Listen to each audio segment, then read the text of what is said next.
মুসলমান ইমানদার আল্লাহর গোলাম শেখ কান্দি বাইতুন নূর জামে মসজিদ এলাকাবাসীর উদ্যোগে আজকের মাহফিল। এই মাহফিলটা হতে পারে আমার জন্য এটাই শেষ মাহফিল। কথা বলেন ঠিক কিনা? 2 দিন আগে আমাদের 2025 সাল শেষ হয়েছে। কথা বলেন ঠিক কিনা?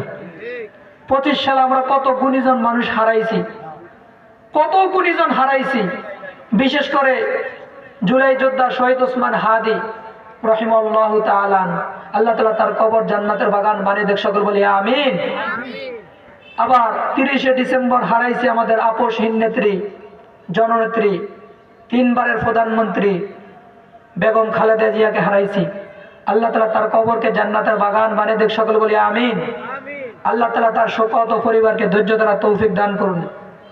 তো দেখেন 2025 সালে আমরা অনেক কিছু হারাইছি, আরো অনেক কিছু নিজের পরকালীন জীবনে হারাইছি। হারাইছি কি হারাইনি? তো 2025 সালে যা কিছু হারাইছি, তার জন্য যা কিছু হয়ে গেছে গুনাহ, তার জন্য আমরা ইস্তিগফার বলি, আস্তাগফিরুল্লাহ। যা কিছু নেক কাজ করতে পেরেছি বলেন আলহামদুলিল্লাহ। 2026 সাল আমাদের চলমান। আজকে 2রা জানুয়ারি 2026 সালে আমরা বেশি বেশি করে নেক কাজ করব, গুনার কাছে যাব না, বেশি বেশি করে নেক আমল করব, নামাজ ছাড়বো না, রোজা ছাড়বো না, যাকাত ছাড়বো না, আমাদের যত ইবাদত আছে একটুও ছাড়ার চেষ্টা করব না ইনশাআল্লাহ। তাহলে পিছনে যা হয়েছে, যা কিছু ছেড়েছি, গুনার কাজ করেছি, তার জন্য আস্তাগফিরুল্লাহ, ইস্তিগফার।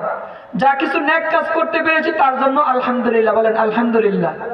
সামনে যেন ভালো কাজ করতে পারি, ভালো নেক ইবাদত করতে পারি। আমাদের 26 সাল মাত্র জানুয়ারি শুরু, এই জন্য আমরা বলি ইনশাআল্লাহ। আল্লাহ তাআলা আমাদেরকে বেশি বেশি করে নেক আমল সুযোগ করে দেন, সকল বলি আমিন।